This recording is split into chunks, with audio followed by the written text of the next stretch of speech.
Assalamualaikum warahmatullahi wabarakatuh. Perkenalkan, nama saya Egita Sonia dari kelas 10-8 SMAN 2 Tambun Selatan. Di sini saya akan membacakan mengenai resensi babat berjudul Balada Putri Hijau. Penerbitnya Direktorat Jenderal Kebudayaan Kemendikbud dan penulisnya Reni Anggraini.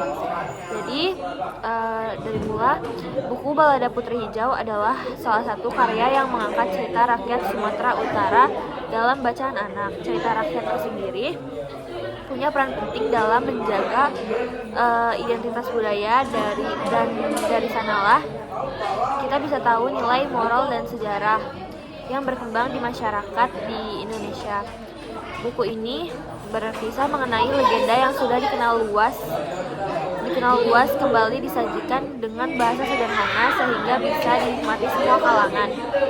Dan cerita ini bermula dari kerajaan Deli Tua yang dipimpin oleh seorang raja yang memiliki putri cantik bernama Putri Hijau. Kecantikannya membuat banyak raja ingin melamar, termasuk Raja Aceh.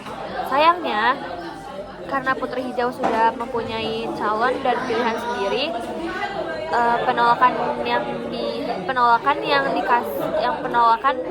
yang diberi oleh Putri Hijau kepada Raja Aceh membuat Raja Aceh marah dan menyerang kerajaan Deli.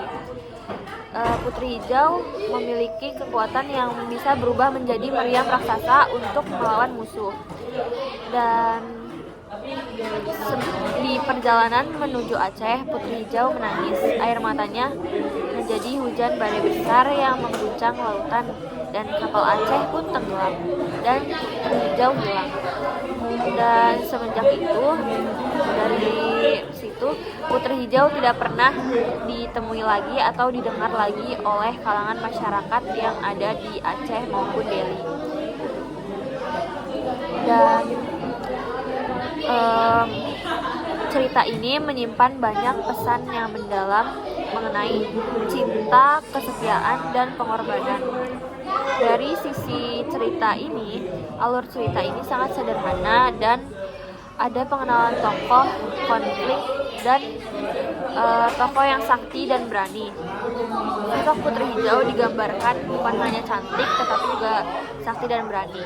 Dan ia pun menjadi simbol perempuan tangguh yang rela berkorban demi kerajaan rakyatnya.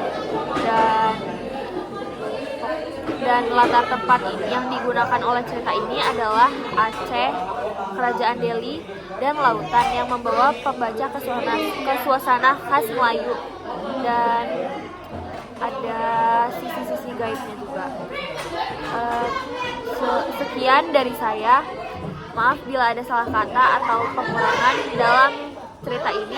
Wassalamualaikum warahmatullahi wabarakatuh.